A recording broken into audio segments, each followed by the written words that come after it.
नमस्कार मित्रांनो, माझं नाव प्रफुल्ल आणि आत्ता मी जस्ट बॉर्डर 2चा टीझर बघितला. 23 जानेवारीला हा बॉर्डर 2 सिनेमामध्ये येणार आहे, थिएटरमध्ये रिलीज होणार आहे. पण त्याच्या आधी मी आत्ता जस्ट बॉर्डर 2चा टीझर बघितला. टीझर बघितल्यानंतर तीच एक भावना आली मनामध्ये की हिंदुस्तान जिंदाबाद. म्हणजे बॉर्डर हा चित्रपट मी जेव्हा प्रथम बघितला, फर्स्ट टाइम चित्रपट बघितला, त्यावेळेस मी शाळेमध्ये जात होतो, लहान होतो. पण आता बॉर्डर 2 पाहायला मी अक्षरशः थिएटरमध्ये जाऊन पाहणार आणि मोठा झालेलो आहे. बॉर्डर सिनेमा असा आहे की ते घरच्यांनी बघितलेला आहे, मी बघितलं नाही, जे येणार आहे ते पण बघणार आहे भरपूर जण. म्हणजे लहानचे मोठे होऊन जे झालेत ना मुलं, त्यांच्याकरता हा खास पिक्चर असणार आहे. कारण बॉर्डर सिनेमाबद्दल जी भावना मनामध्ये आहे ती एक वेगळीच भावना आहे. आणि ते गाणे वगैरे संदेशा आता आहे तू, ते मनामध्ये रुळलेले गाणे आहे की ऐकण्याची गरज. म्हणजे एकदा ऐकलं की माणूस मन एकदम प्रसन्न व्हायला. बॉर्डर 2चा टीझर आता जस्ट मनामध्ये एक अशी भावना निर्माण झाली. सनी देओलची भूमिका त्याच्यामध्ये मेन दाखवलेली आणि सनी देओल गदर 2 नंतर एक परफॉर्ममध्ये आहे.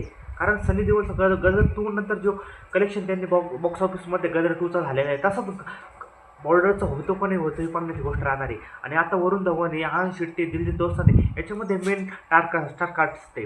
आणि आता बॉर्डर 2 एक सिनेमॅटोग्राफी, व्हीएफएक्स जे आहे ह्यांमध्ये पण जास्त गुंतवलेलं आहे. त्यावेळेस बॉर्डरच्या वेळेस बजेट कमी असल्यामुळं इतकं सिनेमॅटोग्राफी, व्हीएफएक्स वगैरे बजेट त्यांचं कमी असल्यामुळे त्यांनी त्यावेळेस भर दिला नाही. पण आत्ता व्हीएफएक्स पण चांगले दिले त्यांनी, CGI वगैरे सर्व काही एकदम बसतं आहे. आणि आता म्युझिक अरिजित सिंगनी आता एक गाणं रिलीज झालेलं संदेश आते, पण पहिलं जे बॉर्डर 2मध्ये गाणं होतं तेच गाणं रिलीज केलं आहे, फक्त आवाज अरिजित सिंगचा दिलेला आहे.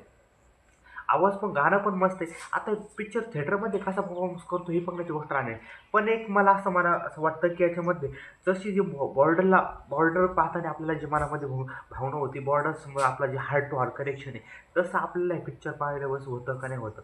कारण हा चित्रपट 23 जानेवारीला 26 जानेवारीच्या पिरियडमध्ये रिलीज होणार विकेंड आहे. त्यावेळेस विकेंडला कसा बॉक्स ऑफिस कलेक्शन करतो, कसा नाही, हे बघण्याची गोष्ट राहील.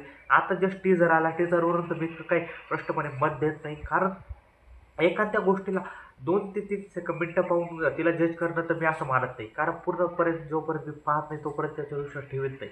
पण बऱ्यापैकी याचे रिव्ह्यूज आलेले बॉर्डर 2चे की व्हीएफएक्स वगैरे खराब आहे. मला एवढं काही खराब वाटत नाही, कारण एक भावनिक पिक्चर आहे. आणि बॉर्डर 2चा वेट हा खूप दिवसांचा होता, खूप वर्षाचा होता. म्हणजे 25 वर्षानंतर याचा बॉर्डर 2 आला आहे.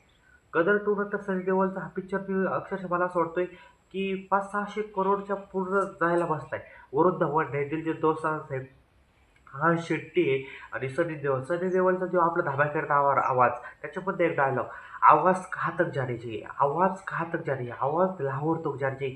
हे डायलॉग ऐकला मनामध्ये एक काटाच येतो. थिएटरमध्ये ह्या डायलॉगला भरपूर चालला मी सांगतो. थिएटर ह्या डायलॉगला झुमून नाचून उठणार. कारण सनी देओलच्या आवाजामध्ये आता व्हीएफएक्सच्या याच्यामध्ये कारण मेन म्हणजे काय आहे, पहिला बॉर्डर फक्त आपलं युद्ध दाखवलं होतं. त्याच्यामध्ये युद्ध कोणतं दाखवलं होतं, वाळवंटामध्ये राजस्थानच्या मातीमध्ये युद्ध दाखवलं होतं. पण आता बॉर्डर 2मध्ये युद्ध म्हणजे समुद्रामधलं युद्ध दाखवलं आहे, हवाई युद्ध दाखवलेलं आहे आणि जमिनीवरचं युद्ध दाखवलेलं आहे. 3 सेगमेंटमध्ये ते युद्ध दाखवलेलं आहे. आता ते आपल्याला 3 वेगवेगळ्या ठिकाणचे युद्ध बघायला भेटतात आणि ते आता हे पिक्चरमध्ये कसं मांडतात हे बघायची गोष्ट राहणार आहे. कारण 3 वेगवेगळे सीन चालणार, 3 ठिकाणच्या 3 वेगवेगळ्या स्टोरी असणार आहे.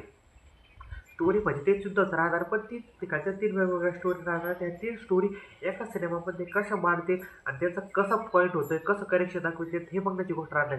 आणि सनी देओलची आपली एक जुना ॲक्टर म्हणजे त्या बोर्डमध्ये सनी देओलची जी भूमिका आहे ना, ती आता बघण्याची राहणार आहे. आणि वरुण धवन ही नवीन स्टार असते, ही कशा प्रकारे काम करते ही पण एक चांगली गोष्ट आहे. आणि आता एक म्युझिक वगैरेचं सर्व ठीक आहे, गाणं आलेलं आहे सध्याच्या आता आहे. हे पण गाणं सध्या सोशल मीडियावर ट्रेंड चाललेलं आहे. आणि एक वाटते मला मूवी पाहून तरी, म्हणजे मूवीचा टीझर पाहून तरी निगेटिव्ह रिव्ह्यू नाही, चांगला रिव्ह्यू आहे म्हणजे माझ्यातर्फे तर.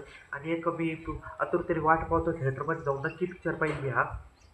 आणि आता पाहू आपण थिएटरमध्ये टेलर आला का मी परत एकदा टेलर पाहून तुम्हाला सांगतो माझं मत. आणि आजचा व्हिडिओ आवडला असेल तर लाईक करा, शेअर करा, सबस्क्राईब करा, चॅनलला सबस्क्राईब करा आणि आवडलं तर शेअर पण करा. धन्यवाद.